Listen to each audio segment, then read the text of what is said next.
I'm Alec Hansen, and we're here on our next stop in beautiful Hoboken, New Jersey, about to spend the day with mortgage superstar Barrett Ketchian. Today, we're giving him a marketing makeover. This is brand new. Look like it's time to rise and get in the game. Gonna change some branding, not afraid to fly. I can't even wait to finally touch down with the camera click. Let's light up that stage. Time to start your brand new golden age. It's your time to shine. Cameras on you. Brand new. All right, Eagle has landed. We are here, about to go make our entrance, hang out with Barrett. It's gonna be an incredible day. Just buckle up.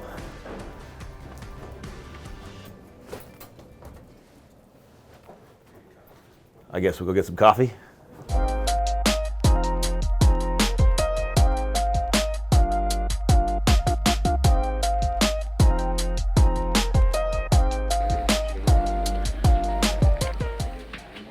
Of course, he shows up and I'm getting coffee.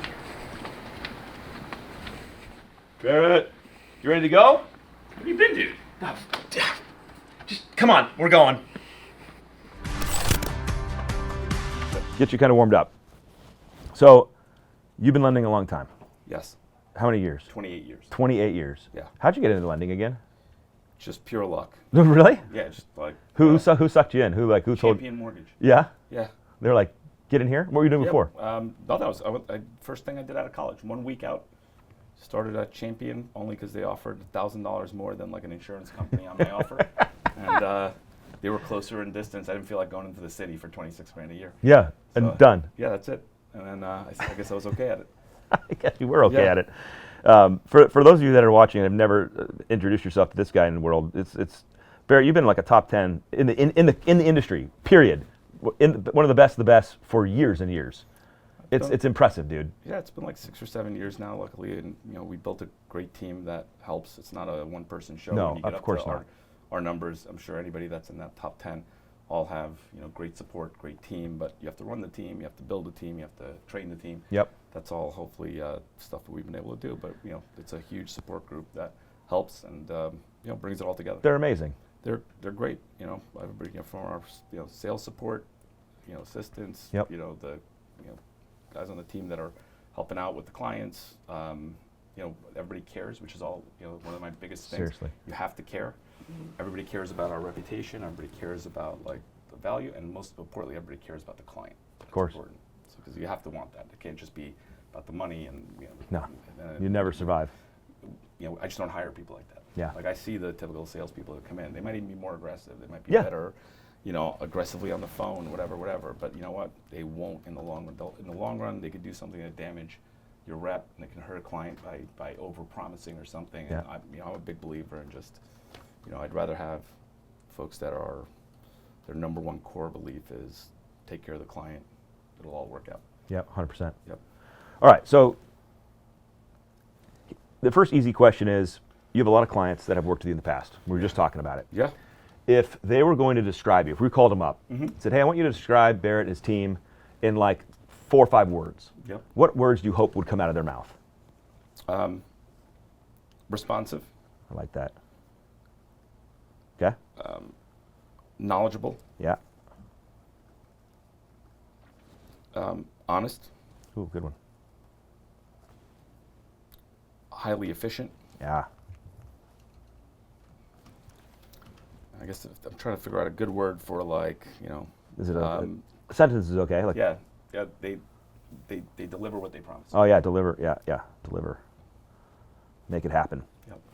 All right. What words would your realtor partners use? And they could be similar, of course. Like, I think I think a lot of them consider us like an expert in the market. Yeah, expert. Certainly know that we're available. I like that, think yeah. That's important because that's one of the things we pride ourselves on is Yeah. always answering the text, picking up the call. Don't you have a story about the phone never going to voicemail or something hysterical? We do, yeah. What's the rule on that? Yeah, the reason I have people here, I have people answering the phones is I hate voicemail. Yeah. So even my own phone, my cell phone, I have going to the office line. I forward it during the week when I'm here. Yeah. Because I don't want two phones ringing because one of them is going to go into voicemail. Yeah. But here they can pick it up and somebody can take the call, and potentially give it to one of the other team members, and they can help the client right then and there if Right I'm busy there. for the next 2 hours. It's so good, bro. Yeah. Okay, so expert, available. Any other things the realtors would say about you guys? Your partners?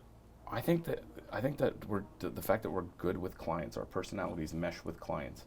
We're not Service is good. Yeah. We're not overly confident. We're not cocky. We're Yeah. always giving people the time they need, and so I think clients find us to be easy to work with, and personality-wise, we can kind of mesh Yep. with just about everyone that we're given, whether it's the retiree coming back and Yeah. that is now leaving their house because everybody's out and they're coming back into the condo world. Yeah. We've had plenty of those, or whether it's a couple that's 24 years old that just got together and rented an apartment or buying their first starter condo together. So good. And I feel like and the funny thing is depending on the kind of client, sometimes I'll know who mesh the best with them if they give me a description on Yeah. on the text. Hey, these kids are great. They're buying their first condo, whatever. I'll know hey, no kids. Yep, this person's gonna be perfect for them. They're gonna be able to mesh personalities because they're the same thing. And we have we have two guys with now that are in their 30s with recent kids.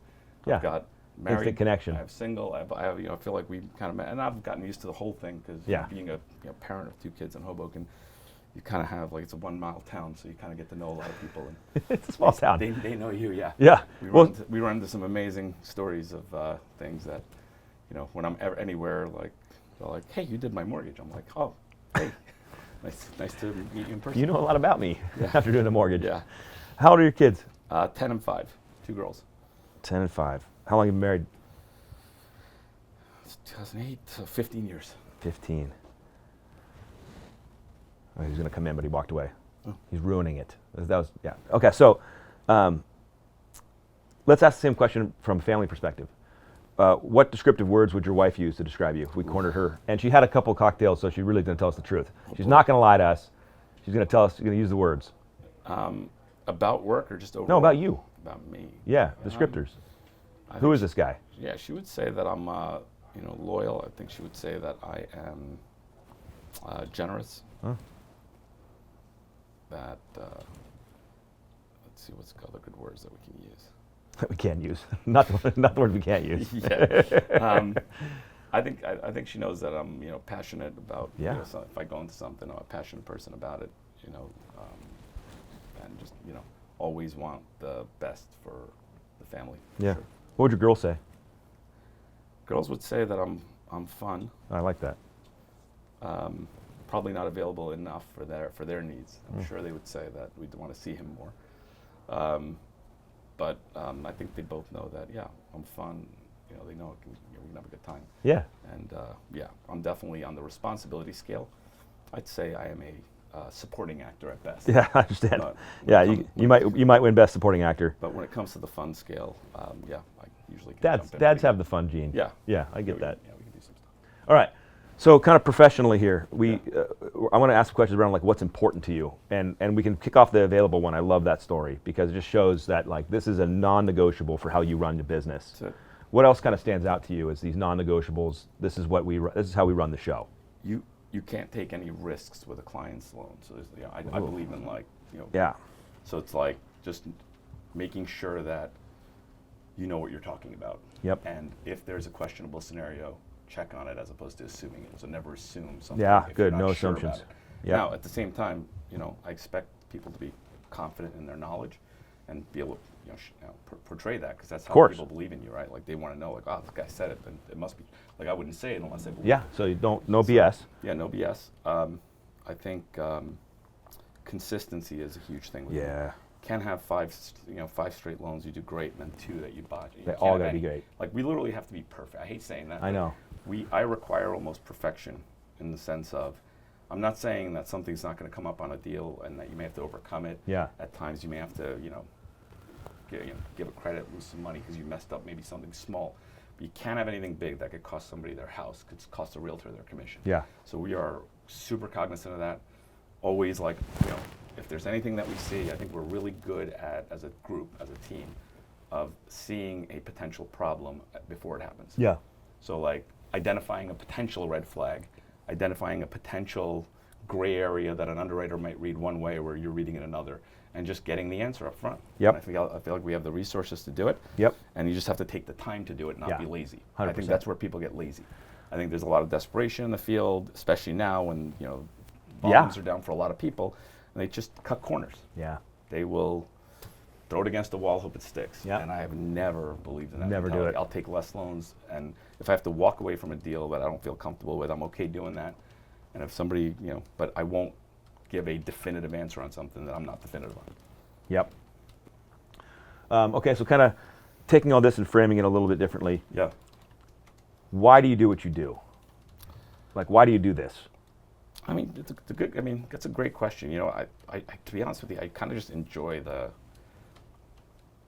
whole thing. I don't know, I like when I hear someone when a person closes on their house and they thank you, like that's like the thing, like the greatest thing in the world, right? Like, Yeah. they actually show appreciation, and and you'll have a person that you've worked, months on, harder than you've worked, and they won't show anything. And that's disappointing sometimes. Yeah. But when a Totally person different. that says, "Hey, thank you so much for all your help. Like you made this easier than I could have imagined." Yeah. And that's exactly what I was saying. I Yeah. want to make the process that can be difficult as easy as possible for someone, and not be a point of stress for them when it's already so stressful. Buying a home Seriously. is as stressful a process as it gets.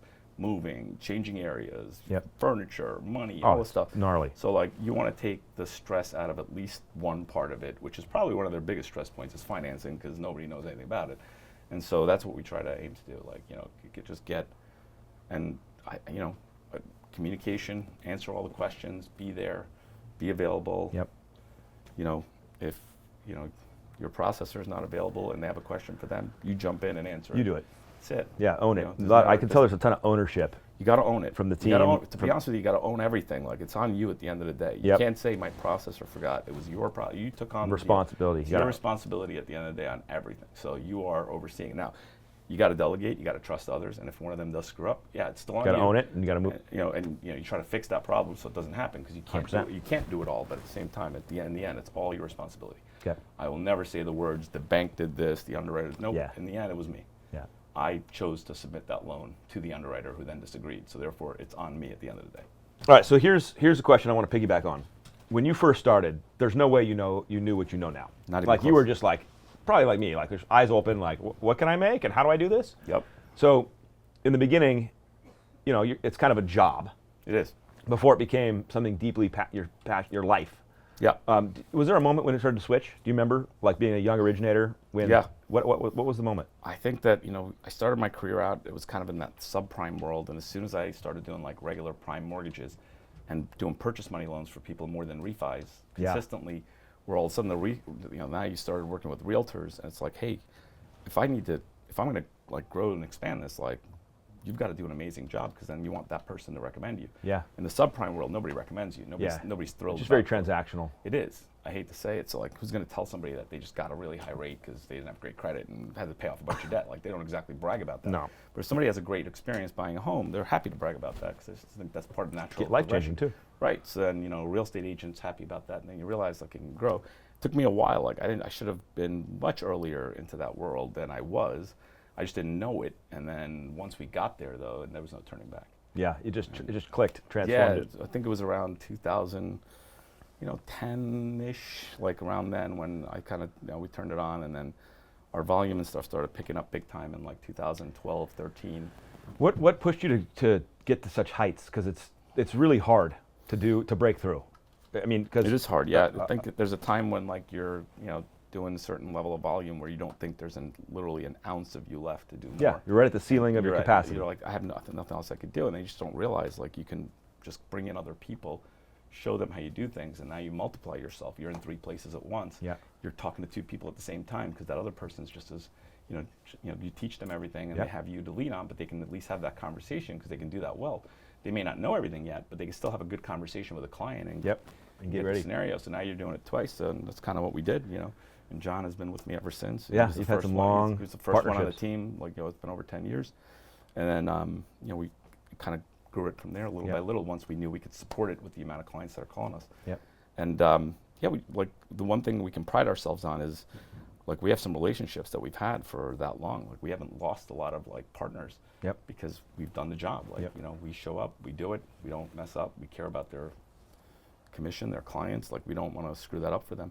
And so, you know, that conversation that you might, you know, I'm sure others have maybe had to have, where they couldn't close the loan and whatever, and they had to tell the realtor that they're denied, like literally keeps me up at night. Yeah. Like the thought of it. And I haven't had one. Yeah. Like I haven't had to have one. But you it can still just keeps feel me up it. at night. Just imagining. Just imagining it puts a pain in my stomach. So like therefore like you just have to try to be as, you know, you got to think about that up front and say, you know, could this possibly cause a problem? You know what? It could. Let me just ask. All right. Well, so let's Just go double-checking, down just- that yeah. avenue for a second, because Yeah. I've got your professional values. Like Yeah. they're very clear. You live them out loud. But what we're talking about right now and touching on is personal core values. 100%. Like you just imagining a deal closing late and getting physically ill. It's connected to something in your own core values. What are those core Yeah, values? you just want to deliver on what you promised. If you promise something. But why does that matter to you? Oh, Because I agree, that's I guess- important. I guess but it- who cares? Yeah. And why do you care? Yeah, I can't. Like just the way I was brought up. Like if you tell somebody you're going to do something, you got to do it. You know, if you say I'm going to your show dad, up. is your dad, mom? Who? Probably my mom. I would say had a pretty big influence on that. Yeah. My grandmother too. So on my maternal, my maternal grandmother for sure. But like just if you say you're going to work out at 9 o'clock with someone, don't not show up at the gym and say you were too tired. You got up late. Just bottom Yeah. line, it's not acceptable. Yeah. It's So this you integrity. say I'm going to show up and I'm going to have a meeting. There are certain things that are just set in stone. You just got to do it. Yeah. And so, and a client like giving you their trust to do their mortgage for their house is a pretty big one. No, it's And huge. so, if I had to call that person and say you're not buying the house after all that time, like that would be devastating to me. Devastating. Like literally. Yeah. I would pay any amount of money out of my own Yeah. pocket to make that go away. Like Yeah. literally. So this integrity part is core to your soul. 100%. Integrity is like all we have. All you got That's it. all you have. Your name is all you have. Your word is all you have. And so that stuff is like, critical to me.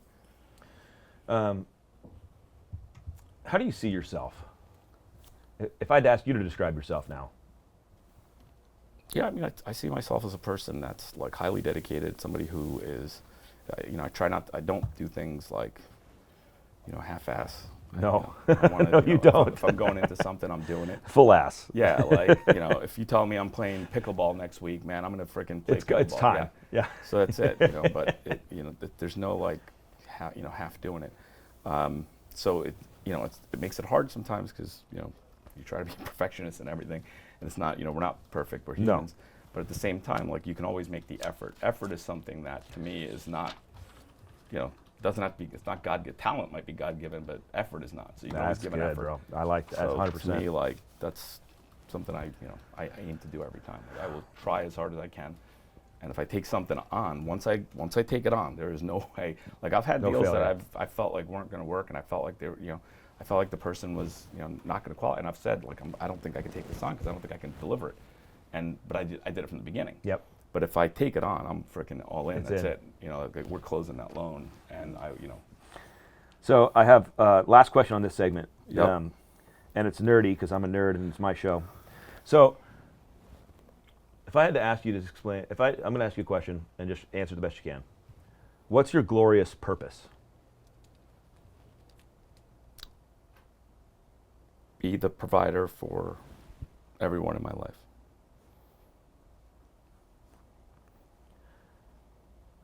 That goes from kids, parents, team here. Like, And where do you think that solidified, or when or how did that core important purpose solidify for you? Do you know, can you sense it? yeah, like I felt like at some point I realized like, hey, this is what I'm good at Yeah. in life. Like I'm a good provider. I may not be the greatest listener. I may not be the greatest parent. I'm probably not the greatest husband. I'm good at being able to like Yeah. provide and being able to do this. This doesn't stress me out. That does like here and there, but like overall, like I can contain this stress in a way that I can be productive, help out everybody that's working here, hopefully take their next levels in life, and at the same time like provide for everyone in my family, including the elders, the kids, ourselves and whatever. You mentioned the word generous. Yeah, You said your wife would have described you that way. think so. Is that part of this? I think so. Just it just Generosity expands is out important to me, yeah. from the Yeah. providing. Yeah, I think so. I do. I believe in it. My dad was always a generous guy, even despite when he had didn't have anything. It's not, generous is not when you have a lot. Yeah. Generous is just in you. Yeah. And so he always 100%. kind of had that, like he would, give money to someone that needed it, just Yeah. even if he didn't have Just it. took care of them. So like that was something like you learned when you were younger, and so I just always felt like that was the thing to do. All right, we're gonna pivot into an exercise here. So check this out. This will be a fun little last piece of this, and then we'll wrap on this segment. So this is my favorite, one of my favorite views into kind of understanding archetypes. And Iconic Fox put this out there, and I love it. I always refer to it. And it talks about how brands start to fall into certain personality types. And then from those personality types, they express themselves. Now, humans, we can tap into our soul and find out how to express ourselves. Brands are making it up as they go. What do we want to be like? But I want to show you this because I want to start to kind of pull into what could you be if you had to pick one of these or a combo of these. So let's just kind of talk about them for a second. The first one, which is interesting, is the Outlaw. And the best brand that I love for the Outlaw is Harley Davidson. Like you can just picture like the rebel, right? Rules are made to be broken, disruptive. I'm the furthest thing from that. I could, absolutely you are. Yeah. So next we have in this order is the Magician brand, which is the It Can Happen, mystical, and like reassuring, Disney, Coca-Cola, the imaginative brands that are out there saying like we can make the magic happen. Okay. Hero brands are like Nike. It's the best example. Like just do it. Like just take it on. Like no matter the challenge, you can do it. You can do. You can. And you see people like this. The Tony Robbins of the world are hero brands. Because they're like, you got it. It's in you. I'm gonna pull it out of you. Lover intimacy brands, probably a side of you. Probably not the market side. Jester, the goofballs. They're the ones doing the TikTok dances. They're the ones that are out there having a good time. Yeah. The Everyman brands, these are the you belong, I'm you, you're me. I don't see myself as any different from you, and I'm here to kind of just be alongside you. Caregiver. Now the masculine version of the caregiver is the protector, and you can kind of see how that expresses. Mm-hmm. Then you have the ruler, like the Rolex, the Mercedes-Benz. These are the control, these are the commanding, refined. Then you got the creators. So these are the Legos, these are the Apple companies of the world. The innocent brands, Dove is my best example of that. It's really easy to understand. The Sage, this is like the Obi-Wan Kenobi. This is the advisor, the guide. Yeah. And then the Explorer, which is kind of like a Jeep or North Face. They're the exciting, fearless, out there, type of thing. Any of these like immediately were like you felt like that's a little of me in there? I'm definitely not brave in the sense of like being a fireman or a cop or anything like that. But certainly like some of the hero stuff, like honest, candid, that I think that is certainly something that I would like own. I think the everyman still, I do believe and I'm not any different than anybody else, nor should I be. And then I think there was one more that I kind of, I think the Sage is good because I do believe in, having that knowledge and just knowing it, like the back of me. That's important to me. Yeah. It's hard to like be confident in something and portray that to others and like have them trust you if you don't know what you're talking about. It's hard to fake. Yeah. People say fake it till you make it, maybe for a little while, but like you can't fake it till you make it all the time. No, So you actually have to be somebody- able to execute. And and somebody who knows what they're doing would call you out in a second. Yep. You couldn't fake it to a bunch of other mortgage people for sure. No, yeah. If you didn't know what you're They'd talking smell it about. out. They'd smell that out and know you're all BS. Even most realtors, if they're good, they would know you're BS. Last question on this segment. It's a legacy question. It's real big, real high up there. This is a little slightly morbid, but we were talking about it with Phil's group last night. In 100 years or so, or 200, none of us exist. Mm-hmm. No one's going to remember us. No one's going to know. But for a while, we'll live on through our impact. Yep. What legacy do you want to leave? Just as a good person who, like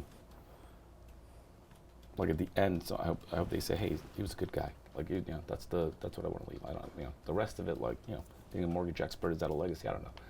Yeah. He did really good at this. Okay, I did. Sure. I worked hard. I think, I've always been known as hardworking. I think nobody can doubt that. None of my friends who say, oh, Barrett, they know, like, I work harder than anyone. So, like, that's all there. But I don't know if that's a legacy. I think just being a good human being, somebody who, wouldn't wrong anyone, wouldn't screw anyone over, that, meant well is a good thing for me. That's fucking good. Yeah. Nice. All right, let's wrap and go handle some social media. Sound good? Do it. Done. Peace. We're going to talk social media, and we're going to talk. But before we do, we have to kind of talk about why, and talk about what you're trying to accomplish professionally. And so, and those dreams change. Like your goals have changed over time into who you want to become and what impact you want to do and what you want to. So let's just kind of dive into where it is today. Like, what's your goal with your career right now in your profession? Like, some people like Phil yesterday was like, I want my team to be able to we want to fund $1 billion. And I was like, okay, is that really, so where's your head at professionally? What are you trying to get to right now? Less about like volume and more about just continuing our overall, like just our market share in this area, like just being known as like the experts locally. So getting more reach out. Getting more reach, yeah. There's so many people that don't work with us here. Yeah. That if they try, they're never gonna never work with anybody else. Like they're gonna love working with us. Yeah. Like everyone that works with us says the same thing. Your team's amazing. Like we love all the guys. Like we call whoever we call, we get a great experience. Yeah. Like you just gotta try it. But like getting them to try it, it's almost like because we also hate the idea of like going out and begging for like we just don't do it anymore. Yeah. Yeah. But so how do you balance in your mind today the begging for business feel, because that's not I can tell you don't want that feeling. I do not want that feeling. But you do want to get your reach out, and you want to, influence more people. We try to use our existing relationships to build more relationships. Yeah. So you build off relationships. Yeah. So one of the big things we have access to is, luckily, we've gotten to a point where we do a lot of loans.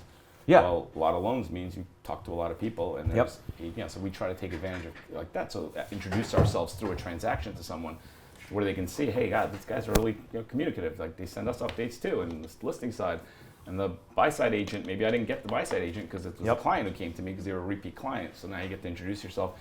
If you do a good job with those attorneys, and just kind of do it on merit, as opposed to necessarily doing an amazing job, like asking or whatever. Like I know we're probably not great at like asking for referrals as we should be. We're not great like trying to build those relationships because we hate that feeling of maybe rejection from an agent that we don't feel like should reject us. Yeah, and so like, come on. At some point, so now, especially if you're doing a ton of volume and you're like, guys, I'm like, really? we're the best. Right, we're really good at this. Like, you don't want to give it a shot because I think you can benefit. Like, we can help your business so much. We know every condo in this area. Like, you just call me and say, I'm listing a condo here. What do you know about it? I bet I'll tell you without looking it up. And so, like, it's like, wouldn't that help you as an agent? Like, if you're about to go pick up a listing and you show up and you actually know about their condominium because you took the time to ask your lender, but some don't. Like, they just don't do it. So it's like, so for us, like, we kind of grow organically and just through merit. Like, we don't even do an amazing job of asking our clients for referrals, I don't think, like when we should. But we'll talk about that. Yeah, we get them. Yes. Still, because I think our focus there is so much just, hey, get you to the closing table and make sure you're happy. Make sure that the process was good. That hopefully at that time, you won't know what else to do but refer us because we did such a good job. Like, how did you not? So how are you and the team viewing social media today? What's your thoughts around it? What's your thoughts on it? At times it's too much. Yeah. And I see people that, just are out there just spewing stuff that I don't like. I would not want to associate myself with. So let's unpack that to a degree. Yeah. When you say you see them out there spewing stuff, you mean you see them out there too frequently, or you see them saying dumb shit? I think just overall stuff that like is either like irrelevant or irrelevant. Like, a bunch of people taking pictures of themselves at the gym doesn't do it for me. Like I just feel like But if you come out with some interesting content, stuff that can actually help people and keep you front of mind, like stuff that's could help a buyer, could help an agent, like with some good data, tell them about a specific building maybe that you did something in. And like they look at it, and go, oh shoot, I had a listing in that building. Oh yeah, I have a client over there. Let me call them to let them know. Okay, so if it's good information, good solid stuff, it's good. I think sometimes people overdo it, but I see some good content on there. I'm on there constantly, just at least viewing. I interact with a lot of people on it. I see you commenting. Yeah, I comment, I interact, I look at it. I don't post a ton, and I should post a lot more. Well, so why do you feel that way? I agree, but I want to hear why you feel that way. Because I think like I'd have good information for people. I think if people would want to hear what I have to say if I said it, because I don't think I'd come across in a way where they'd be like, oh, this guy's so freaking annoying. Yes. Like I think we come across genuine. Any of the guys here that are on the team, or I think we come across as pretty genuine people. That it would be the same thing I'd be talking to them if I was in a room. So, So I wouldn't sit there and take 47 takes to see if I look perfect doing it. I No. would just do it. you just from the heart. And so the times I have posted stuff, that's kind of how it's been. One take, done. We're gonna put it out because. Well, we're gonna do some one takes today. Yeah. So let's look at your situation. Yep. So this is going to be a little bit of a. We're going to get into content strategy this afternoon Yep. about what to say, how to say it, all that stuff. Yep. Right now, we're going to kind of focus on what we say, the brand representation, what your brand is kind of, what this is saying to you. Yep. So first, from some positives, right? Looking at this, great headshot. It's you smiling. You look happy. You look like you just closed a loan. It's not too old. 3 glasses, but that's it. Yeah, you got some The only glasses thing- going. Glasses But got added it on. looks good. And honestly, 5 years ago, I think. the banner is personalized to a degree because it's here. Hoboken. It's here. Yeah, right? it's Hoboken, yeah. So those things kind of get me a check. Now, as we get into descriptors, right? National top dog. That's good, but that doesn't show me your heart yet. So you'll notice on some of this stuff, like what we want to start to show is as close to the true passion and integrity and representation of who you are. We want to get that as close to the surface as we can in social. I understand. Yeah. Which is hard, but we'll get there. But this doesn't represent you, even though it is, because that's who you are. But we just sat down for about 30 minutes and talked. You never once mentioned, "Oh, I'm a top dog." That never came out in your values. Yeah. So it is who you are, and people will see it because it's just what you perform Yep. at. But we'll play with that, Yep. and especially too. I know titles are just titles. Yeah. But again, they don't represent you. I'm Like- not even a branch manager. I get it's like what? Yeah, I'm the furthest thing from a branch manager. Like I'm as close to a salesperson that Yes. happens to be managing. Yes. And now has a kind of a sales manager helping out with a lot of the branch duties 100%. as possible. And then we'll redo your bio. Yep. This was written forever ago. Yep. Maybe you wrote it. Maybe somebody else did. 2000. Wow. Yeah. We'll Got a mess lot with more that. and again, the core part of this, before we talk about you actually sharing your thoughts and heart to the world, is reputational advancement, brand reach. When people check you out, they go to these places. Yeah. And they don't spend an hour here. But they go and they look and they're like, well, what's this telling me right away? They're getting an impression, Right. and then they're bouncing off. Got it. So that's that for now. We'll get more descriptive in here. This doesn't tell us much about what you do, so we'll mess with this. All right. Cool. Facebook. Ah, That's really This is cute, my by the personal way. page, It's yeah. super. This Of is my course. personal, right? But again, when somebody Googles you, yep. which is how I got here, Yep. that this is what they're going to see. Yep. So, and even if they're not friends with you yet, because we're connected, but they'll show whatever your public profile shows, they'll see I don't it. even remember putting that picture as my my Facebook page. Yeah. In fact, this is my favorite thing though. Who's this guy? Oh yeah, it's an old Look one. how good that is. Yeah, was that an old one? Yeah. Yeah. It's just you can click through the profile pics. This was Oh, 2013 when you got it. posted this. Yeah, that's old. This is baby Barrett. Yeah. That's my favorite. Yeah, there's some big eyebrows. My wife. Stop it. Yeah. All right. So and then when I kind of look down because I'm checking you out, branch manager, Loan Depot, and then I get to see there was a post from January 17th. That was just tagged on. Yep. But it's cool. Someone who's getting to know you would be like, oh, what's he doing? Oh, he's involved in the real estate world. Look, he's out at this event. Someone tagged him there. And then this is January 3rd. So the frequency's pretty low, but it's okay. Just what it is. Right. I jumped over here. This is your business page. So again, I got Hoboken, right? Cool shot. A+ star on all your profile pics being the same. Yep. That way, if I'm looking you up, I know this is still you. Yep. So thing, yep, all same good. person, yep. Same person. There's a cool featured post, which is another big star, because you put it up there and it shows, oh, what am I reading here? Oh, cool. It's an article showing your expertise, really good. And then the last post was from birthday July. Yeah. So it's old got one. old one. YouTube, baby. You're here. I found you on YouTube. Did you really? Did Yeah, you? this is you. 4 subscribers. So one of the things that we're going to do for you Yep. is YouTube's the second largest search engine in the world. It's gigantic. And what you said earlier, which is really true, I have good information to help people, and that's going to be the core of how we launch from. Yep. They're searching on these platforms for information. Got it. In fact, your market is unique in Hoboken.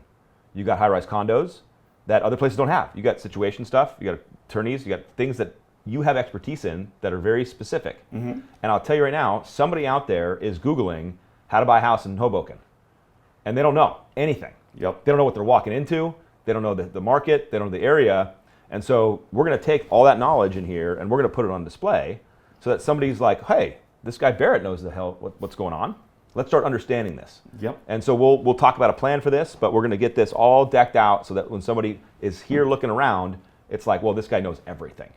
And at that point, are you almost like trying to have them call you, or are you just giving the info and then kind of hoping they call you? This will be a chance for you to put your spin on it. I'll share mine. Yep. In modern marketing today, my personal viewpoint is almost kind of like what Gary Vee does, which is that jab, jab, jab, right hook concept he put out in his book, which is like, look, I'm here to just tell you the truth. I'm going to give you the information. Obviously, I want you to call me. Obviously, Right. I want you to come do your loan with me. Right. But I'm not going to gatekeep that. Yeah. I'm just going to tell you that here's how this goes. Yep. And I'm going to come at you with open hands, and I'm going to give you the whole thing. And then I am going to ask for your business, and you can give it to me or not. But that's not going to stop who I am and my expression of my marketing. I'm just going to tell you the truth. Got it. And so as you kind of think about how do you want to express yourself, and what do you want to share and not share, and what do you feel is appropriate, Yep. we'll find the right vein for you. Yep. And that's when we get into filming content.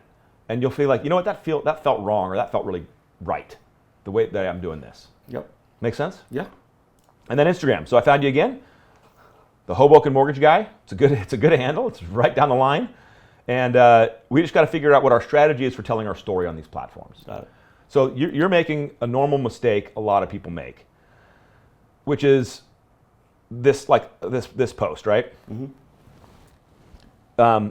And it's going to sound strange coming from the CMO of Loan Depot guy, but I need our loan officers and guys like you to get away from the static Loan Depot posts. I didn't post this. I know you didn't. Yeah. Someone on your team did. So here's an amazing thing. Huh. It's actually probably the crew in marketing. Like, Ali and those guys prior to you. Yeah. So like, I truly, like, I think I know how to post on Facebook, but that's about it. Like, I don't even know how to go post on a lot of these sites. I've never done it. Yeah. I've had like corporate do everything. Yeah. And then I've kind of like, tagged myself on the personal Yeah. side, and then it'll get there. But like, I need to probably learn how to do it so I can post something quickly if I have something I want to post quickly. But otherwise, I don't, like, if somebody's doing it for me, that's even better, because then I can just say, hey, here's the video, post Yeah. this soon. But don't post it in 3 weeks, because then it's going to be old. It's Yeah. news now. And that's Yeah. kind of what was happening. Like, I'd create some content, get it over, and then by the time it was posted, it would take a long time. And I was like, all right, wait, this is not news anymore. No, 'Cause correct. we created a lot of content, like a couple of days, like just like this. Yep. And it just didn't get out there. So like, Yep. it took a long time. So what we'll do is we'll divide and conquer, meaning we'll find out from you. First of all, I'm a big believer in delegation too.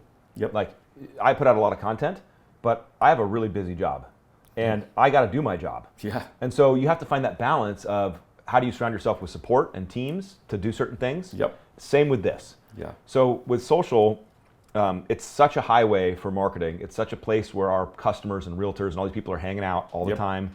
So clearly, a strategy to show up and be there in the vein of what we want to do Yep.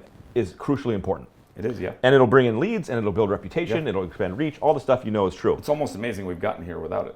Well, Like, to be honest, here's it's what's kind of crazy. crazy that we have. But then you look at some people that are doing even better, that have grown even bigger, and they are using it to their advantage. Yeah, and so we're going to talk about it this afternoon, because when we talk about your marketing plan and how this starts to fit into it, because it's become an and world where all the stuff that we've done historically to build our business and brands, the realtors, the functions, the networking, the relationship referrals, all that needs to keep going. Like That can't stop. Yep. Now, this stuff comes in, how do we add into it to continue what we're doing? That's all it is, yeah. That's the game. Yeah. So we're going to give you brand new YouTube strategy, Yep. brand new page.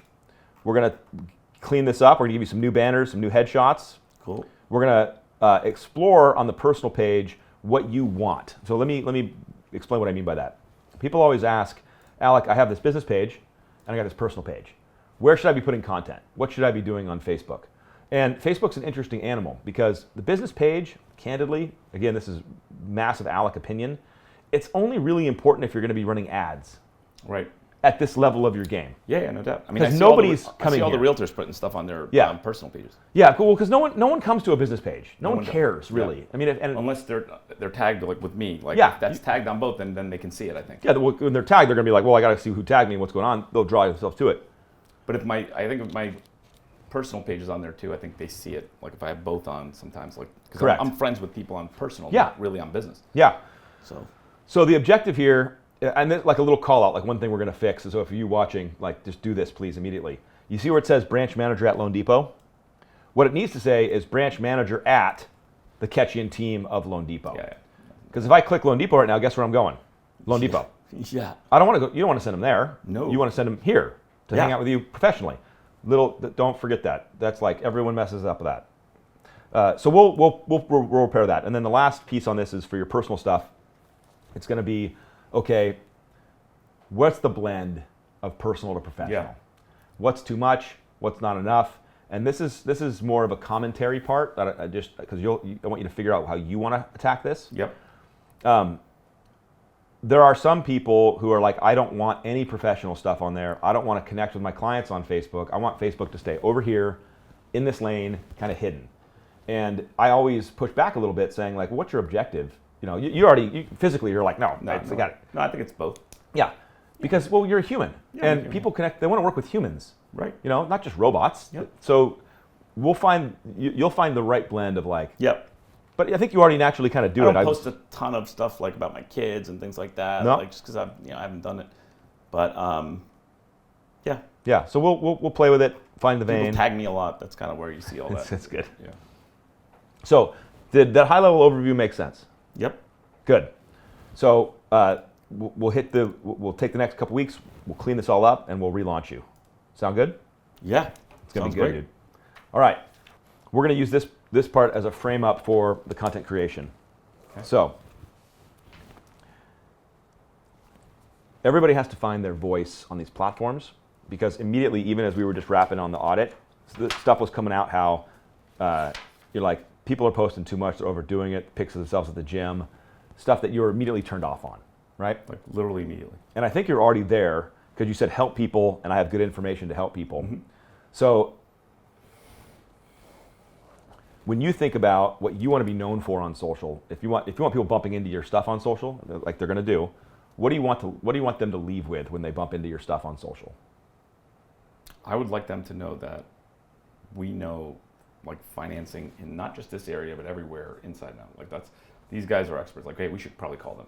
Yep. And like get it out regardless of even the area because like we're licensed as a team in 23 states. Yeah. So like wherever you're going, let us know because the process is the same whether I finance in Hoboken or in Tennessee. Yep. And we have somebody licensed in every state so we can help you type of thing. And then I know Sean's done that too. Like he's Yeah, in he's 50 done a great states. job. Yeah, 50 states. He's got that out there. And then like I watch him a lot because he's similar like peer. backgrounds. Yeah. Good peer. And then like he puts some decent content out of his family and stuff. I don't usually do that, but at the same time like it's nothing like bad. Like I could certainly it wouldn't be like completely like outlandish. And like he's big on like posting like if he's out somewhere at a game or something, he'll Yep. post something like that out there. I haven't done that stuff. Could I? Could. I have a wine thing that's big, like for You do. that's You're a a huge big wine one. community. I hate. Like I always worry it's going to come across like snooty or annoying. But like if I'm talking to someone out there, I talk to them about wine, and it may come across snooty anyway, right? What's the difference? Yeah. I try not to be. I'm trying to talk to them, just talk to them because I'm passionate about it. But so that could be something that could be like the wine mortgage, something like that. Yeah. It's like, hey guys, I'm drinking this tonight. If you got this much to kill, it's amazing. But Well, the biggest key on any of this as we start getting into it is it has to be a natural expression of yourself. right. And I'll give you an example. I personally believe in this stuff 110%, and I put my stuff out as best I can. But I'll tell you, I'm way better at being consistent and setting it up and planning and executing than grabbing my phone off the beaten path and being like, hey guys, today I want to talk about this. And so one of the things I'm trying to work on is being more spontaneous because it's not a natural outflow for me. I like to be planned and methodical Yep. and knock it out. And some people are really good at being spontaneous. Right. But if you're trying to fake it because you're like, I need to be spontaneous because that's what this guy does, and then it's not you anymore, it'll fail. Got it. So as you're leaning into this, it's got to be a combination of, if you want to get better at it, and meaning you got to learn new skills, got it, understood. But if it still needs to be a natural expression of you. Yeah. So like you made a good comment on wine, you love wine. That's going to be a natural expression because if you're pouring a good bottle and you're like, dude, this is good. Yeah. You're going to talk about it, and you'll talk about it with like enthusiasm, and it won't 100%. be forced. It won't be forced. So it's a good example. Yep. All right, let's tackle it. Let's take it on. Time to go. All right. Bam.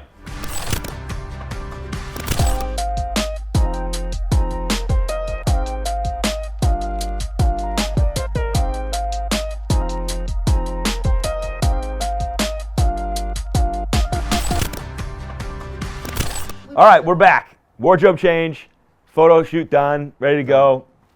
We're gonna have a killer afternoon of filming content, and before we do, we're gonna have to do an overview of your current marketing strategies. So we're just gonna document it so we can fit in and evolve and keep moving. So I kind of break this up into categories to help me kind of categorize it. Yep. So let's go through the first one: partnerships, realtors. What do you do on a regular basis to maintain and get new partners? Like what's kind of like the non-negotiables? And I want you to kind of think of it like from a weekly perspective. Like kind of what does the team do? What do you do to continue to grow that world? In terms of like marketing spend, or just on a daily, No, just like activities. So we are continuously in touch with our agents, like as much as possible. How many agents do you think are in your? I think as a team, since Yeah. some of the guys have agents that are, talk to them directly at Yeah. this point. Probably have about 250, 300, I Yeah. would say, but not all of them are doing business to be. No, yeah, I understand. Yeah. And But, so, what do you do weekly to stay in touch with that? I mean, it's a lot of people. So once a week we send out an update every Friday on like what the market's doing, and kind of I handwrite it so that it's like. I love that. Yeah. So it's relevant to them. Like we'll say like, hey, to all the Hudson County agents on here, here's the deal on condos. Some stuff changed. For all the suburb guys, here's what's going on for you guys. And then, market kind of tailed off a little bit, rates bumped up a little. Here's approximate rates for a situation with 20% down, and then kind of help them out, like just get an idea, because it's kind of, they all want to know, and then now it's become like a weekly thing. It's been consistent. Well, every Friday. when do you write it? You write it Fridays? I write it on Friday morning and send it out almost immediately to the whole group. And, most people have really, reacted positively to it, say they look forward to it. And it's not canned. It's not coming from great. Barry Abib. Yeah, it's you. The info I take from him, like in terms of Sure, what's happening. macroeconomics. Yeah, economic stuff. But I mean, usually I try not to keep it too technical to stuff they actually care about. And I also let them know, like, hey, applications picked up big time here, which means you guys must be feeling it too. It's much earlier than normal for spring market or something along those lines. And if apps are down, I'll tell them that too. Like, it doesn't have to always be good news. Like, I'll tell them the real news. Tell them the real stuff. Absolutely. Yeah, no doubt. And So that goes out every Friday. We do that weekly. We have constant communication with everybody throughout, because I know like each of the team members that are working on a loan, should be communicating with realtors throughout they have deals with. So you're talking to those folks consistently. But you also have a process where if a realtor jumps on a deal that you may not recognize or don't work with, I mean, we see that up front. what's that right away? So that's part of your flow. So what is that? How do you? Like say for example, like we're sending out disclosures on someone. Either Arlene or Shirley were sending disclosures. We'll send an email to the whole team to say, hey, buyer's agent blank, listing New agent agent blank. So I'll know if like Eli's on a deal of mine, but I see the listing agent as someone we really want to target. I'll let him know right then and there, hey, say this is a big time agent. We don't work with her, but we want to. So you. And then at that point, it's on him to try to get it. And he's done a great job with that overall. And during the transaction, you obviously elevate the level of communication, let them know exactly what they're going to experience. That's it. And then is there like a meeting afterwards? How do you go after them afterwards? You'd love to get the meeting. Sometimes they oblige, sometimes they don't. You hope that you did such a good job that they will want to work with you after. Yeah. And sometimes that turns into a call. That sometimes we have an MSA that came out of that, where we were able to get a whole office out of it in a building that we did a great job with. That was Eli. We have big agents that we've started working with because of it. After that, it's like, hey, if you ever need want somebody at an open house or whatever, it's a good meeting place. You're there for 2 hours, one-on-one with clients coming in. They kind of get to see your personality, and hope then you can see them at an event or something. And then the good thing here now is you have a lot of mutual contacts with almost everybody here. So So if you want a warm introduction to somebody, you can get it. Absolutely. Yeah. So everyone listening right now, this is what an absolutely mature partner strategy looks like. The immature strategies are I got to go out and find agents at broker previews and open houses because I don't know anybody, met anybody. But now this is how you leverage full, deep relationships to just keep expanding. People ask me all the time, like, do you cold call? I don't believe in cold call. We don't have to anymore. I don't think you should have to. I think there's enough connection now throughout everybody here that if I said, hey, I'm working with this person on a deal, she's in your office, can you do me a favor, just put in a good word for me, or let her know that you work with us, and so she can, just gets a better feel. I'm sure we'll be keeping her, connected to the file throughout, but anything you can do would be helpful. And so you just shoot, your friend, the realtor who you work with in the same office, a quick email. they go over and give you, Yeah. a good word. Yeah. For real. I mean, like, whatever Yeah. the experience.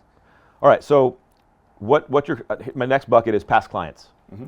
What does it look like on a weekly, monthly basis with your past clients? What's kind of your strategy? The only strategy we've put in right now is more for like refinances, because we see a major opportunity in that in 2024. Okay. So every time somebody closes, we put them on our calendars for 90 days to do an immediate, at least a preview of what a refi might look like in case rates have moved. If they haven't, then you put them on for 90 more days and keep an eye on it. In addition, we have our list of every single client that was above a certain rate. So now we have that list, and I've kind of like made sure everybody puts them on their Outlook calendar so that they know when they're calling them and when they're reviewing their stuff.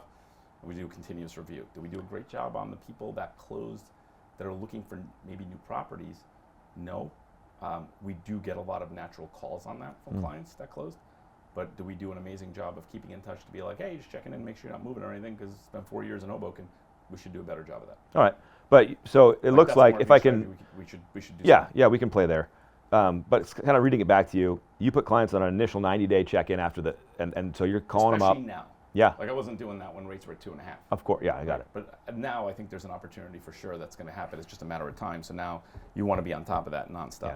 And then every 90 days, if it's not an opportunity, you just move them out move 90 them out, days yep. and roll it. Yeah, Arlene kind of puts them right in for my calendar for a 90-day checkup. How many are we talking? Like a month? Does this look I mean, like? we're doing, if we're doing 50 transactions, 60 transactions a month, Yeah. I figure each person has, on the team has, 7, 8, whatever. I might have a little more, and then Yeah.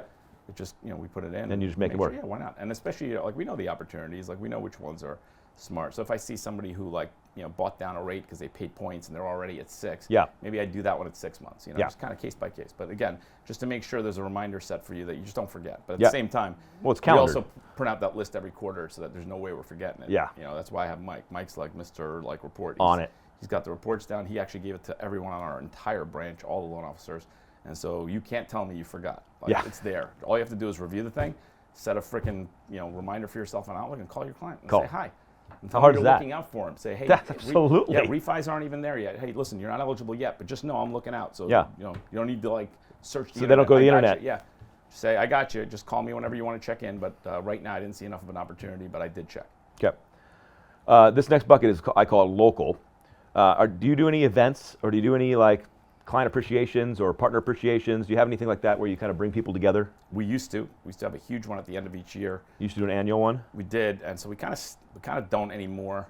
We just got a little big. Like we were inviting like a lot of people. I wouldn't mind, and we're trying to, especially with COVID, that kind of took us off. Yeah. Because those 2 years we didn't do it, and then after that we just we were so big like, and then It's this 1,000 year became people. cost cutting. So like now, Yeah, yeah. spend 10,000, 15,000 on an event.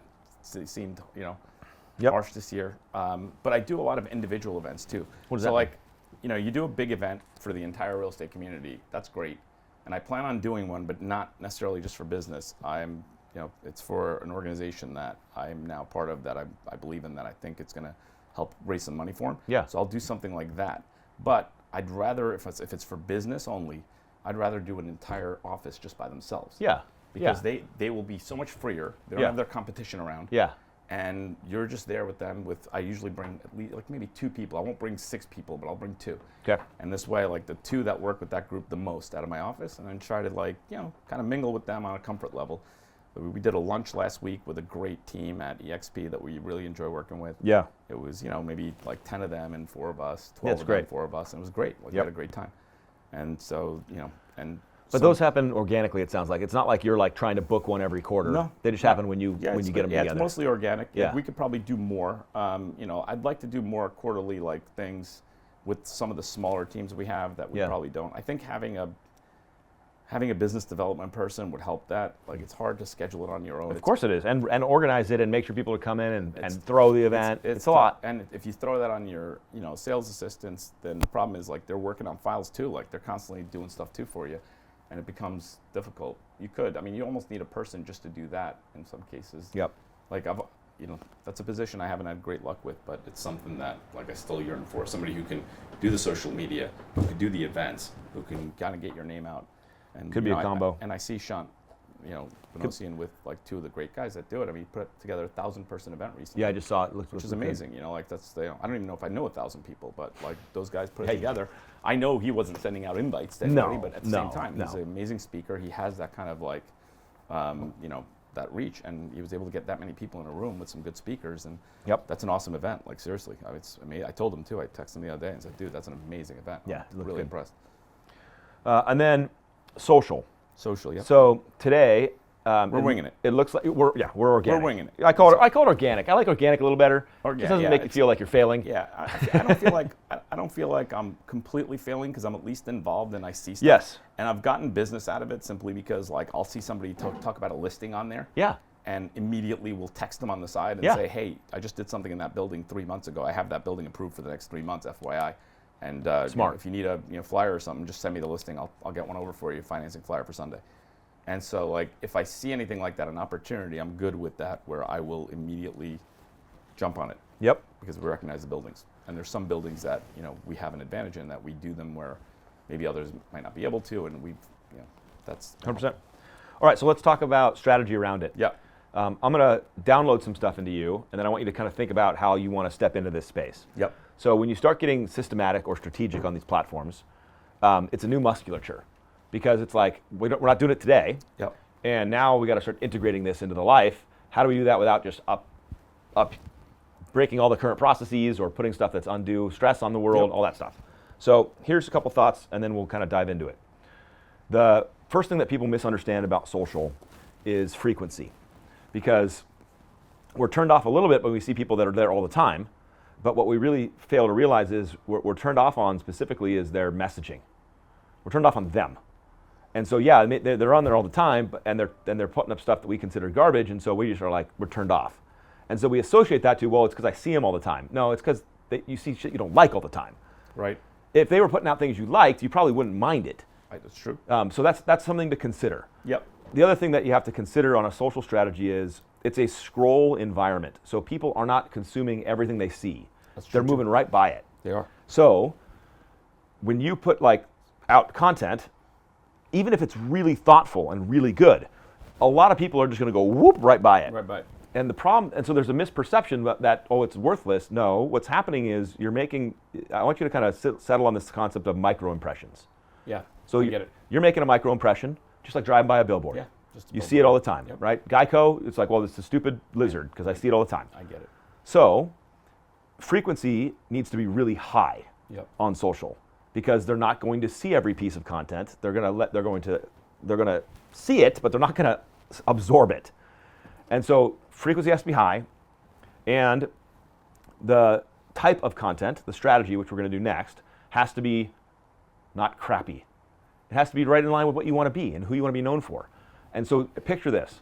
If frequency is high and the content is your authentic self and what you really value and what you really want to say, then people are still not going to like it. There's going to be someone out there who's like, Barrett's not my cup of tea. Just happens. Just happens. But they're going to make that opinion of you fast because the frequency's there. And then on the other side of that, though, the people that are like, this guy gets it, this guy is my guy, they're going to get attracted to you faster. So you almost, I get it. It self-selects. Yeah, some people are just not going to like you no matter what you do. No matter what you do. But the ones that do, they're getting it faster, and they're like, this guy's the best. Yep. So when we talk social strategy, my encouragement is we want to build up musculature to be able to have content coming out every single day. Okay. That doesn't mean you have to sit there and film every single day, because that's exhausting or not realistic. But that does mean, how do you build up resources and strategies around it where something's coming out from you every day from your authentic self in the vein you want, and that might not be where we get tomorrow.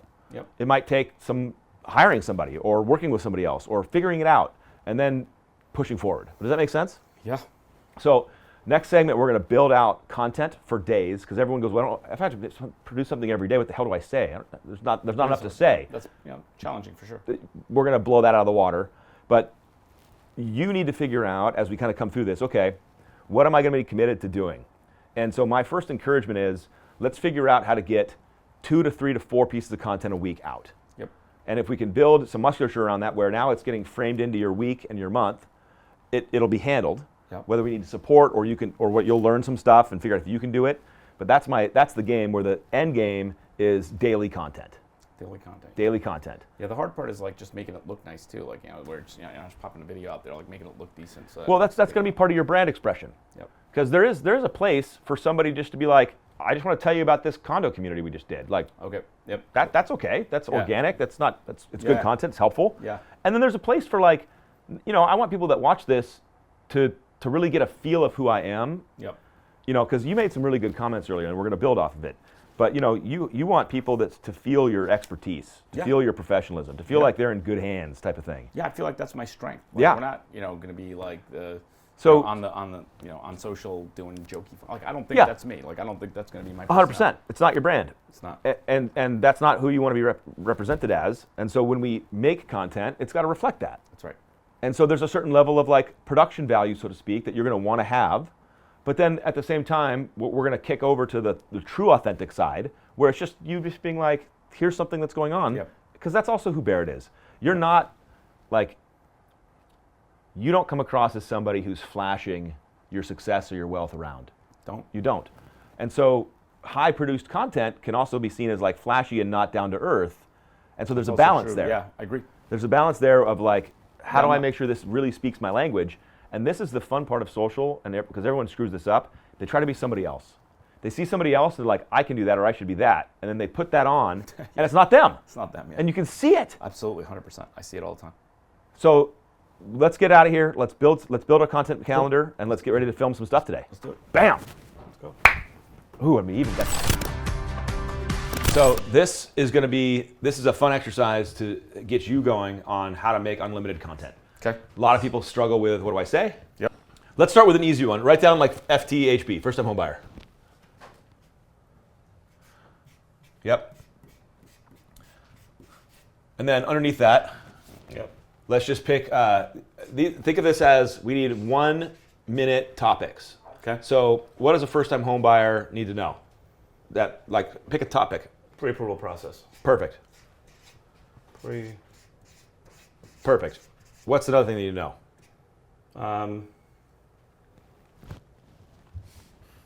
I mean, for this area, they could certainly use some training on the key points of Go simpler. simpler. Like what credit score they need, Yep. right? Like think really basic. You write down credit or write down Min credit. Yeah. credit. Another super basic one. How much down payment do you need Yep. to buy a house? What's another easy, stupid one that comes to your head? Income requirements. Yeah. Income and employment requirements. Yep.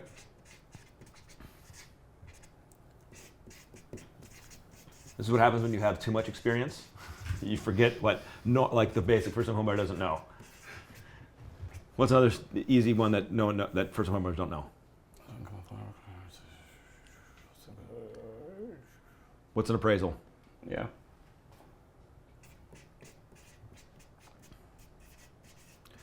How about what's an inspection, or how do they work? Do I need one? Right, inspection. Timeline. About a timeline. Sure, timeline of the mortgage process. Yeah, timeline of the real estate transaction.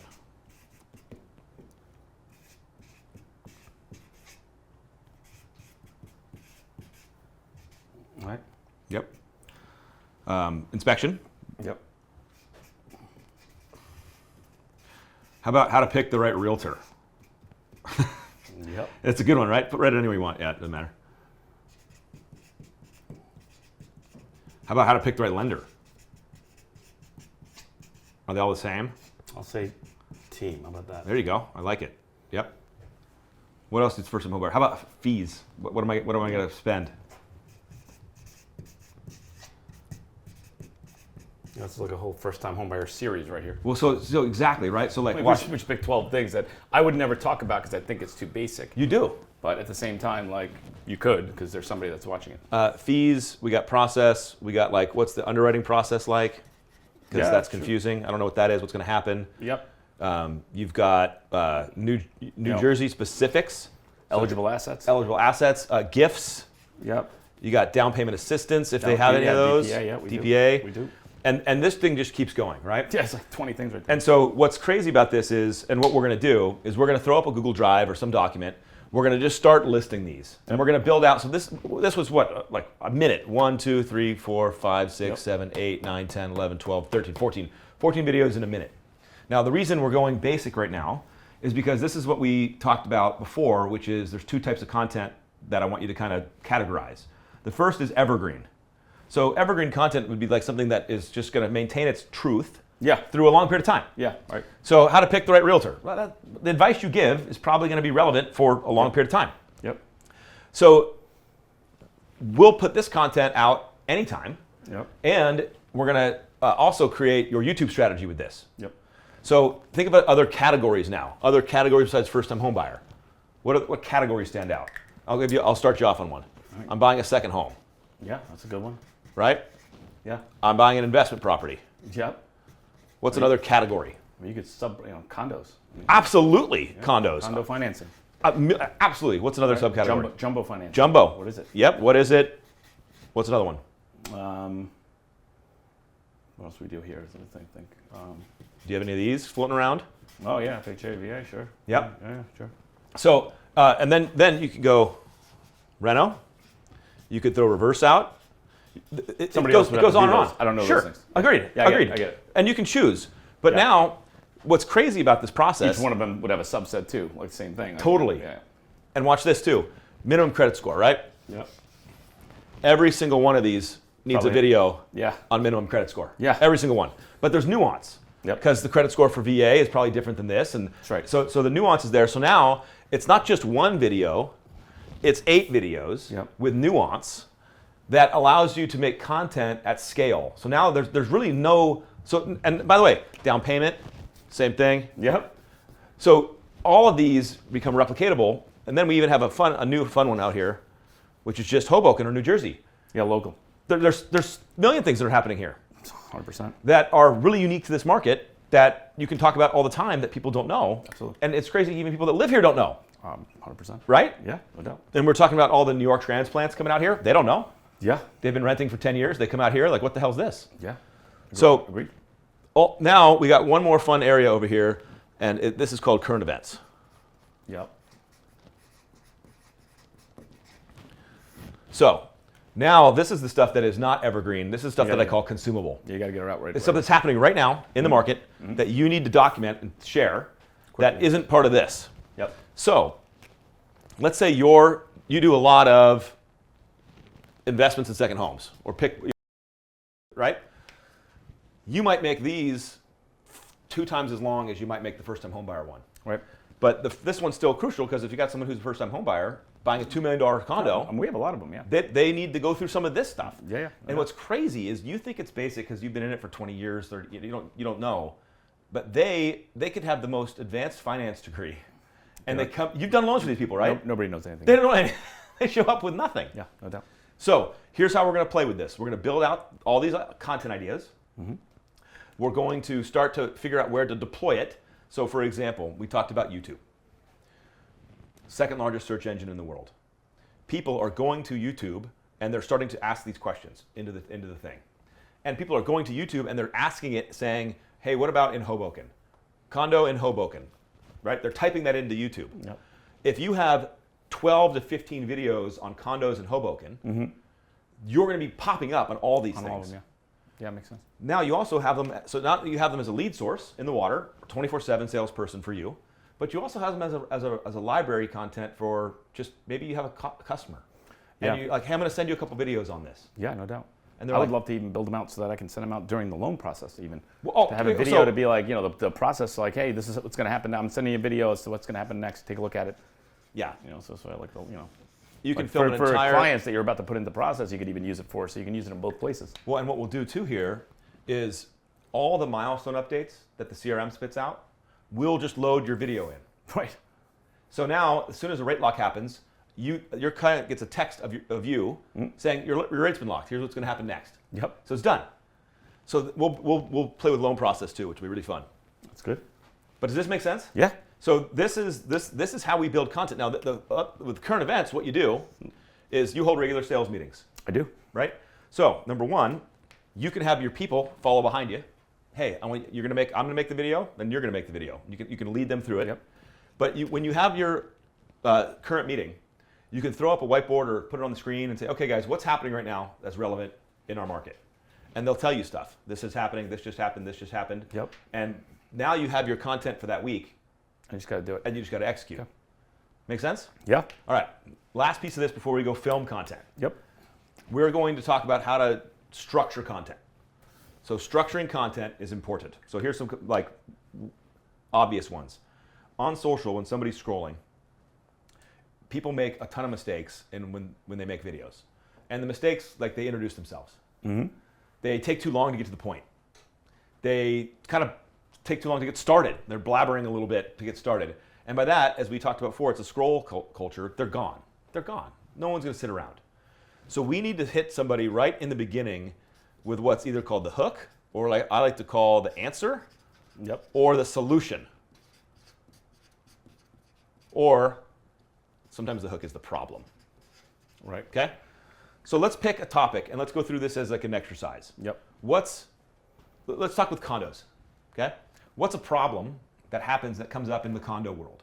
I mean, you get declined for the condo. The condo doesn't meet the requirements. Condo You get doesn't meet the declined. requirements. Okay?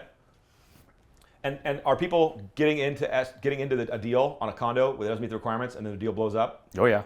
So they're like They signing lose- paperwork, they're getting excited, Oh yeah. They lose their fall in house. love. Usually at the last minute. Yeah. For a lot of lenders, like, they don't check stuff up front. So if you had to categorize the problem into one sentence, that somebody, if they heard you say it, would be like, I need to watch the rest of this video.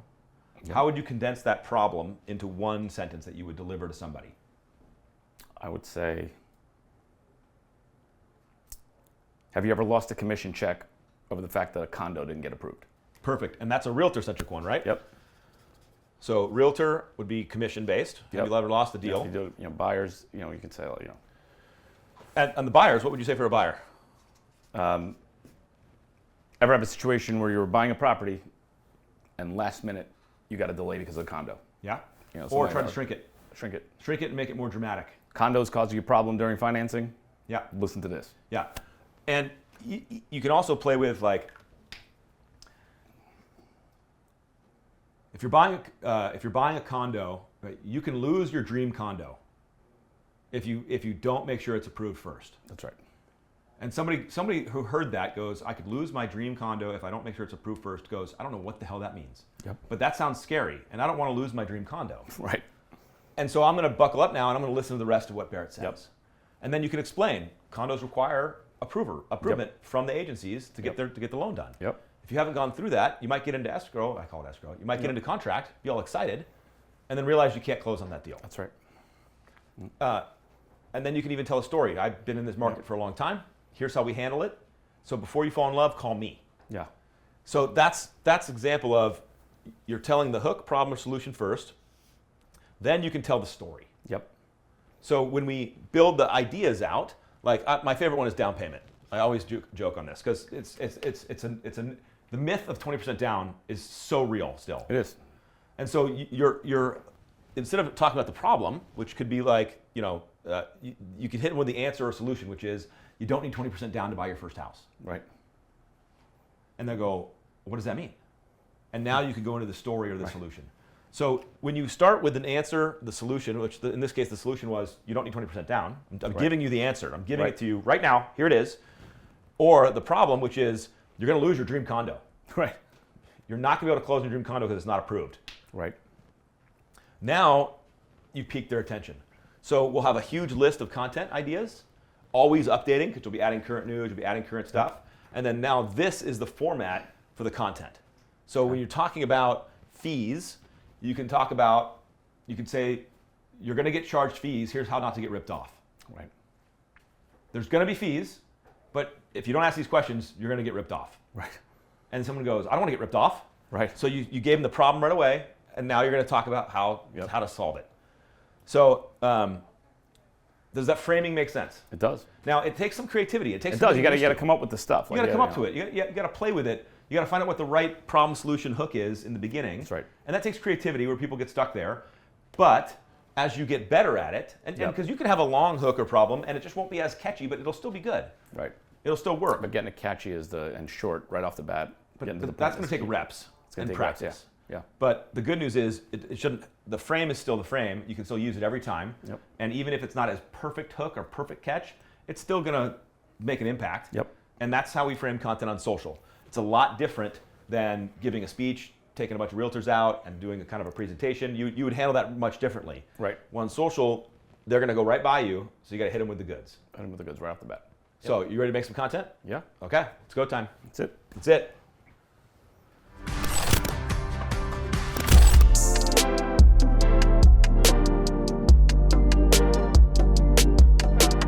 So let's just work on delivering the hook in like an enthusiastic way that like someone watching it, they'd be like, I want to hear this.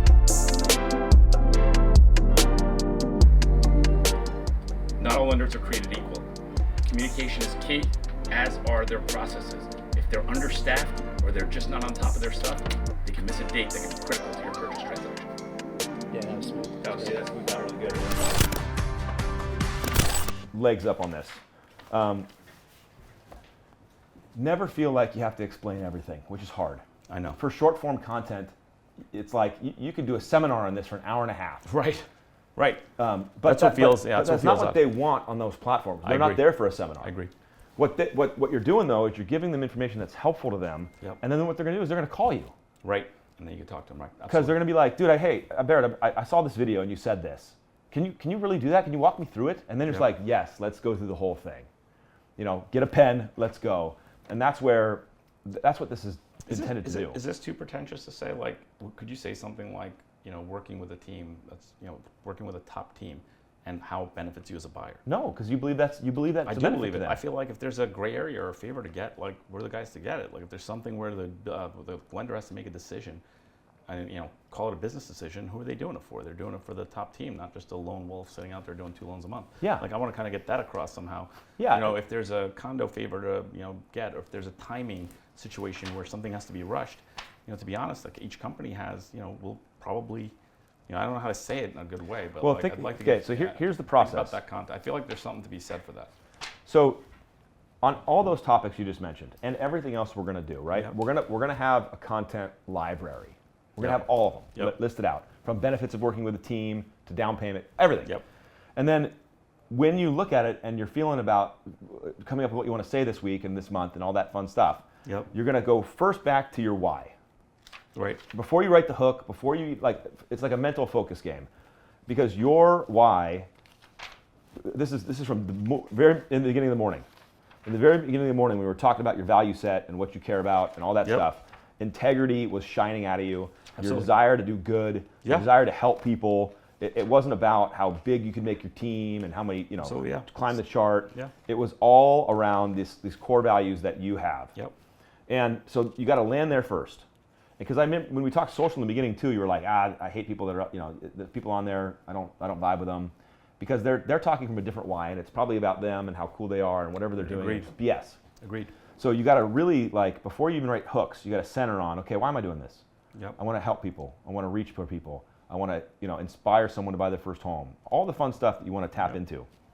Then you look at your list and you're like, you know what? I really believe that if they work with my team, it's an advantage because of what you guys do. Yeah. And so how do I communicate that? Well, the hook is, working with who you work with matters. Right.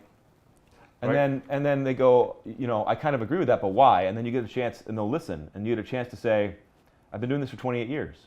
And in those 28 years, I've found that having a rockstar team, that means that every phone call that comes in is answered, helps my customers get more deals done. That's right. Yeah. And because I've been doing it 28 years, I know every single realtor in this market. And when I put my name on a piece of paper, they know the deal's going to close Right. because I've been doing it for 28 years. Right. And I built the reputation that means something in this market. And that's going to help you get your first home successfully in a competitive market. That's a good one. Yeah. Because you believe in that shit. Yeah, I do. It's the truth. So again, it's like, and Yeah. you're not trying to crap on somebody else. No. You're just trying to share your viewpoint and what matters to you. Yep. And so the more you do that, the easier it'll become to do over time. To the point where you'll bring in a team or a crew, or you'll grab your phone and you'll just bang out 5 or 7 videos right then because you're fired up on something, and then you'll bank it to when it's time to post. And so it's going to become part of your process. Yep. And your reach will continue to expand, and all of a sudden you'll turn around and you'll realize that it's taking you seconds to make videos, not a Minutes, whole yeah. process. Yeah, right.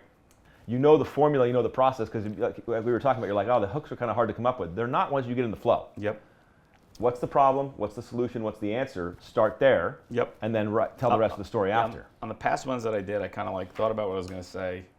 I freaking turned on the camera and I just went on for a minute, just talking. Yeah. And it felt pretty natural. Like when I saw the videos back, they didn't seem that bad.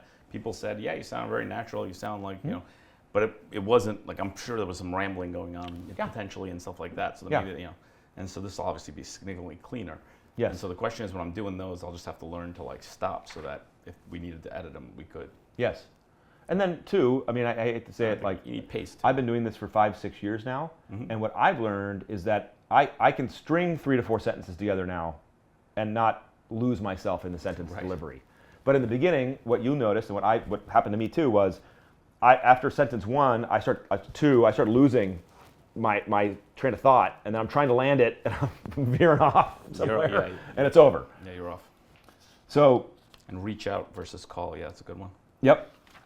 So the game here is we're gonna deliver a whole new social look and feel. We're gonna bring Barrett's integrity and your culture and your passion to the forefront of the brand experience, and then we're gonna get you going on social so that your reach can continue to make the impact you want it to make. So could you do a YouTube video, let's say that's like 5 minutes, because you're going to explain how people can buy a home in Hudson County?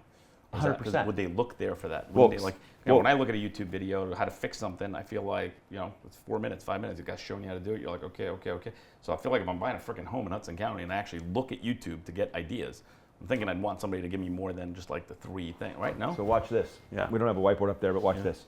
So in YouTube, Yep, you're gonna have that video that says about you, Yep. right at the top. yep, And then right below it, you're going to have playlists. yep. See, this is the power of compounding the content. So Yeah, this things- playlist yeah, things is to put all together. first-time home buyers. Yeah, And it says stuff by it. It says credit. It says down payment. Yep. It says gift funds. So Yeah, somebody looks at the whole things playlist. things to do before you're buying a house. Yeah. So someone's looking at this whole playlist. And sure, you could make one video that goes through each of these. Yeah. But they're going to look at it and go, oh, I'm set, man. I just hit play, and it's going to play one after another. Right. And I'm going to get the whole experience. Got it. And now that same credit video, though, that can be used on Instagram, Got it. and that can be used on Facebook. Got it. And so it's going to live in these playlists. Now, consumable content, like a piece of thing that's just like a one-time, this is what's happening right now, Yeah. you probably won't going to put that on YouTube. You probably put that on YouTube Shorts. Right. But it's not going to live in one of your playlists. Right. Because it's not an evergreen piece of content. So all these things play in each other, just like we talked about with your newsletter, your weekly. Yeah, so those Friday updates, so say I do that and I put it out, I mean, that's going to be me speaking. Like, Yeah. that's not going to be editing. I'm No, it's just gonna be perfect. speaking for 30 seconds. Yes. This is what the week looked like. You know, I can do it a couple of times. I might take a few takes on it, but like at the end of the day, it's going to be just me talking for the 30, 45 seconds. Which is great, because that's what they're going to expect. Right. This isn't a piece of like, tell me about credit scores I need for first-time home buyers. Yep. Which is like here's the answer. This is here's what's going on. So anyone that clicks that, they want to hear the 5 minutes. And you had given me a thing, like a link almost, that I can play, click on it, put the camera on and talk. Yes. Yes. So I could just, We're I going can to start drive there. that your way. You gave me that already, for previously, but I know. yeah. So all this stuff comes together. So I'm just curious, like as we spent almost the whole Day freaking here. day together. Yeah. What's standing out to you? Just that, there's so much I need to learn almost as to how to deliver some of the stuff. You can have all the knowledge in the world, but if you don't deliver it properly, it doesn't matter. And so, it's almost like getting it out in the right way is as important as the content. Yeah, 100%. Getting people's attention. Just even the initial, the grab is so huge. Huge. Where I don't think I was doing that at all. Yeah. Or maybe I was, but I certainly wasn't doing it intentionally. Yeah. Now I will make sure there's not a single video I make, other than maybe those weekly updates, that doesn't have some sort of grab right off the bat. Good. So that's important. Yep. Enthusiasm key. Yep. I got the hands, but just consistency, and just having it planned. Like just seeing what we came up with from first-time buyers, like how many subsets we came up with, where it just seems so basic. But you know what? If you put that out there, somebody's probably looking. If you put it in the right places, somebody's looking. One of my favorite stories on content strategies, I was on a panel at a Todd Duncan event, and I was very opinionated. This is like 3-4 years ago. And I was basically saying that if your content isn't catchy, or relevant that it's stupid. And I used to make fun of people who would get on and like drone on about stuff. And then immediately like the mic got passed down and this gal was like, oh yeah, my best piece of content is literally just me screen sharing a CD and explaining what the line items are. And I stared at her for a second like an idiot. And I was like, this is incredible. Because what it told me was loan officers aren't explaining what a CD are to people. And so they're looking for it on YouTube. And then they're finding her video. She's a Texas loan officer. Yeah. And then they're watching it. Yeah. And then they're ripping their deal out and taking it to her. Yeah. So when you look at YouTube as the second largest search engine, Yep. you go, holy shit, the knowledge that Barrett has is they need it. Yeah. So we got to give it to them. Yeah, it's an easy one too. Yep. You know, you can go over a loan estimate. You have a better chance of getting that deal. So you ready to add this into your repertoire? Yeah, I think I can. I've wanted to. I just haven't had the way to start it. And I feel like if you guys, you know, give me a little nudge like you have, and just give me like the direction, I feel like I'll do it. Oh, you're. I wouldn't want to disappoint. Like basically at this point now you came all the way here. You spent a day. We did all this. Like I don't want to disappoint at this point. So now, like I'm gonna fucking make sure. The guilt. Yeah, it's like, Let's hey, go. I made a bet with you. I'm gonna lose 30. I'm fucking gonna lose 30 pounds. So like that's it. Like so, it's just yeah. No, I'm gonna do it definitely. I can't wait, bro. Yeah, I'll make it happen. Thanks for carving time Yeah. today, man. This was 100%. fun. Yeah. Love it, dude. Absolutely. All right, A lot of fun. we're wrapped.